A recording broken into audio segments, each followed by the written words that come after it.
Okay, so here's another example of an RL response circuit with a switch, and as we'll see, the switch is closing at t equals 0. And so first, we're going to want to find t naught, or I sub 0, at 0, right before 0. And this will be simple because when t is less than 0, our switch is open, which means that current is not going to be flowing through our switch. So our I0 is just going to be equal to 0. Now, a slightly more complicated thing is we're going to want to find I sub L right before 0. So to do this, we're going to just want to find the current flowing through our inductor. But one thing we want to remember is that since our circuit, our switch, has been open for a long time, our inductor is going to act as a wire. So we will copy the circuit and replace this with a wire.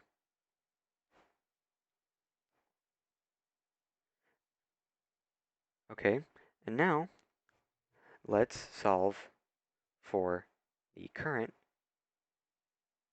right here. Okay, so the first thing we can do is since we're trying to find current, we can do a Norton transformation on this voltage source, which will be 25 divided by 50, which is going to give us 0.5.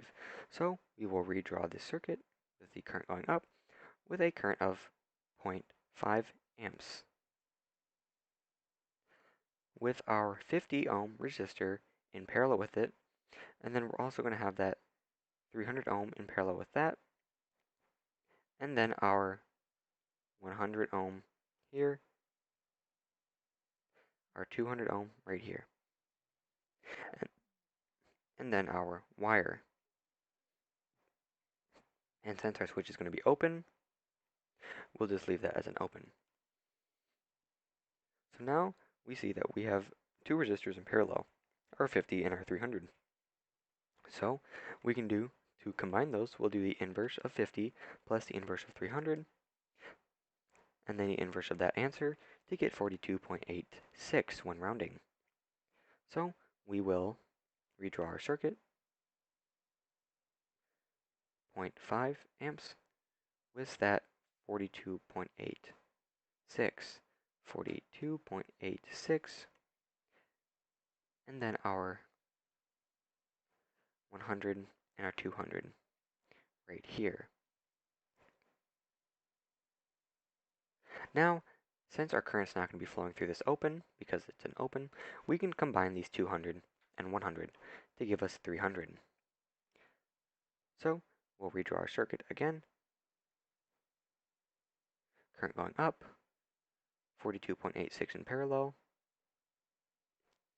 and that 300 resistor going in series with all of this.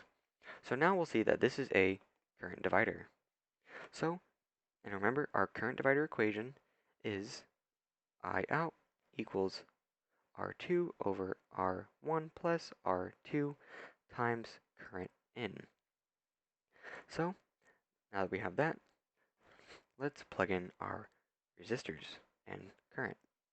So we'll have 300 over 42.86 plus 300 times 0.5, and in doing so, we get 0.44, or we'll round to 3 significant figures and get 0.437 amps. So now, to get that, this right here is the current going through right here, this 42.86 resistor. So since we need the current going right here, we are just going to do 0.5 minus 0.437.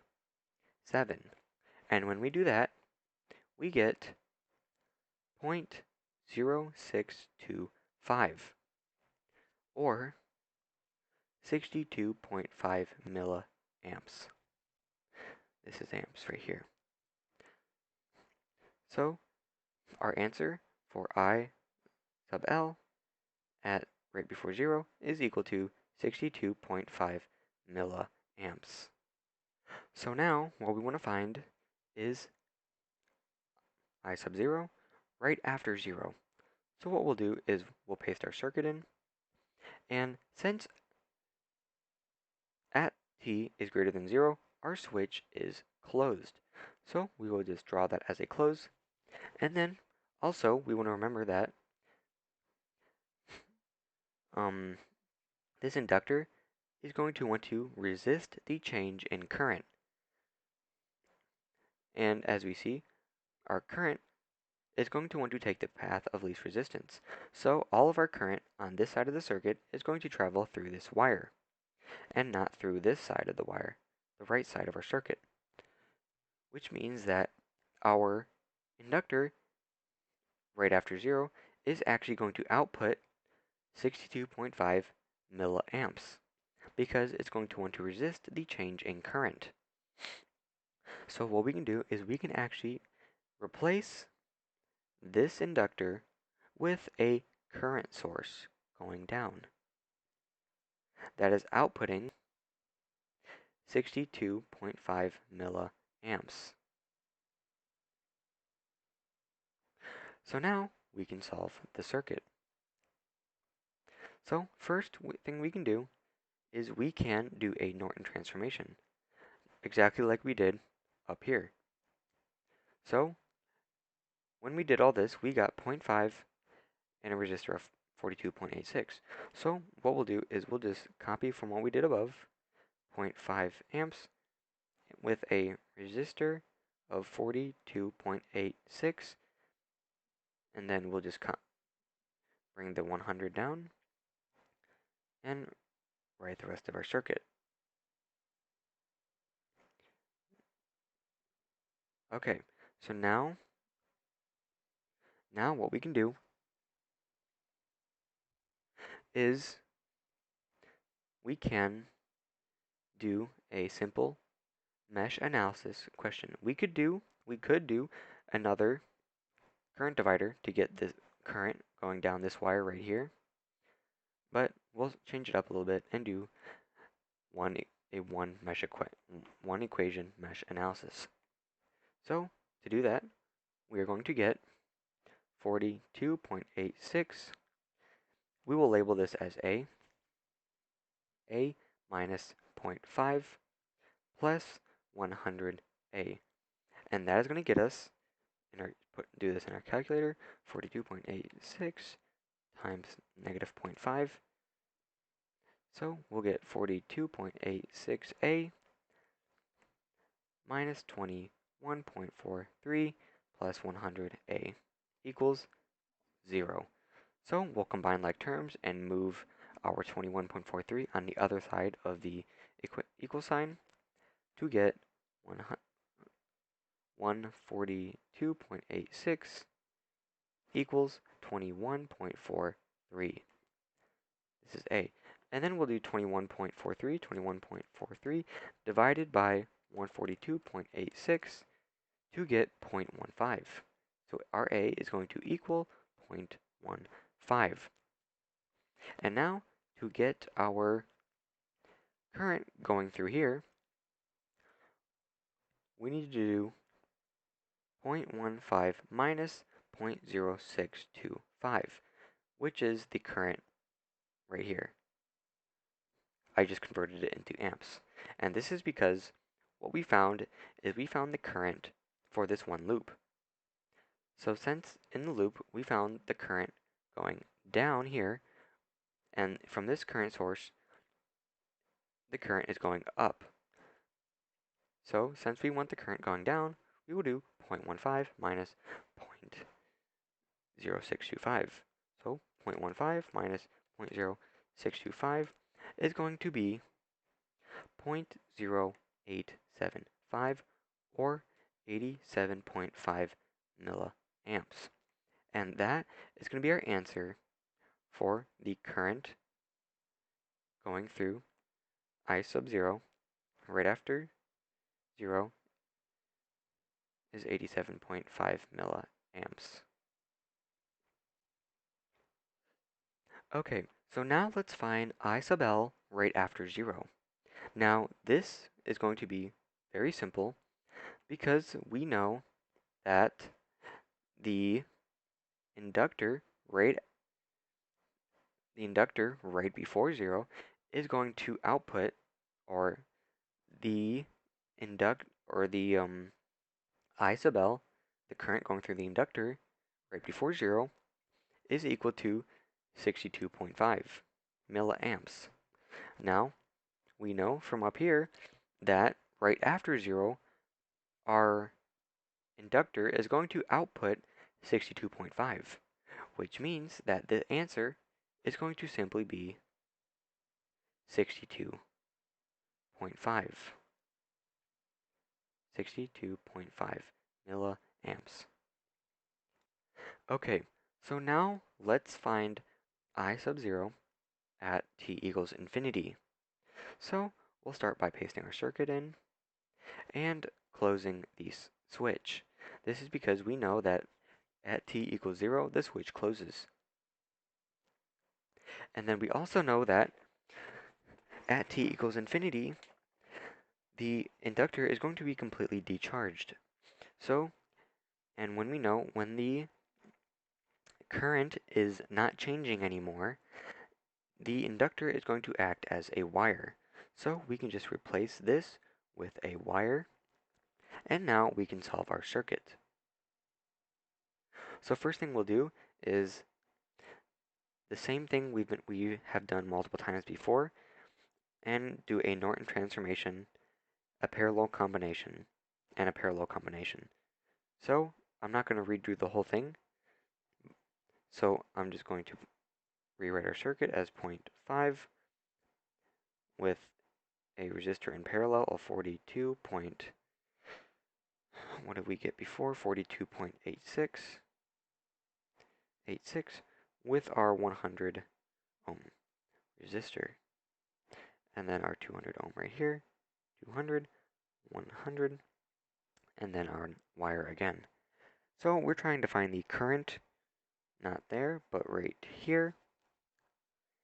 And now what we can do is we can do a current divider.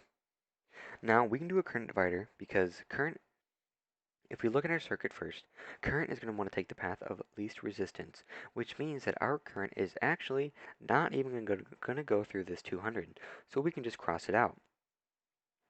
Now we can do a current divider equation to get the current going through this wire. So we'll do 100 over 42.86 plus 100 times 0.5. And when we do that,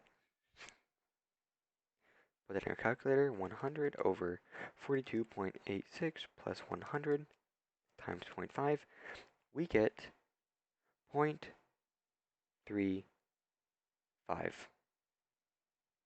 Now, that gives us the current going through right there, but we want the current going right here. So what we'll do is do 0.5 minus 0.35, which will give us 0.15, or 150 milliamps. And that is going to be our answer for I sub 0 when t equals infinity, which is 150 amps. Okay, so now let's find the expression for I sub L of t for t is greater than 0. Now remember, the expression for a inductor is going to look something like this. Initial I of t e negative t over tau. Now remember, so we know our initial I of t, which is what we found at the start, which is 62.5. but we haven't calculated our tau yet, and the equation for tau is L over R. So this R right here is what we have to find. So we'll first I'm going to paste in our circuit, and we'll see what our R is. So if we look at the circuit, we see that our R is just going to be this 200, because this is the only resistor that the inductor sees. Now you may be wondering, why doesn't it see any of these other resistors? Well, this is because this is the first resistor that it sees, and these other resistors are merely just in series with this resistor. If there was a resistor right here, we would then have to do a parallel combination to get those resistance. But it's just this 200. So we will do, to find our tau, we will do 0.05, which is the value of our resistor, over 200. Divided by 200, and we get 2.5 times 10 to the negative 4. Now what we can do is move our tau up to the top so that we don't have a fraction in our exponent. So to do this, we'll just take the inverse of the answer we just found, which is going to be 4,000. So our tau, or our exponent right here, is going to look something like this, negative 4,000 t. And we already know what our initial current is going to be, which is 62.5. So our expression is going to look something like this, 62.5 e to the power of negative 4,000 t. Milliamps, remember, milliamps. And that is our expression for t is greater than 0.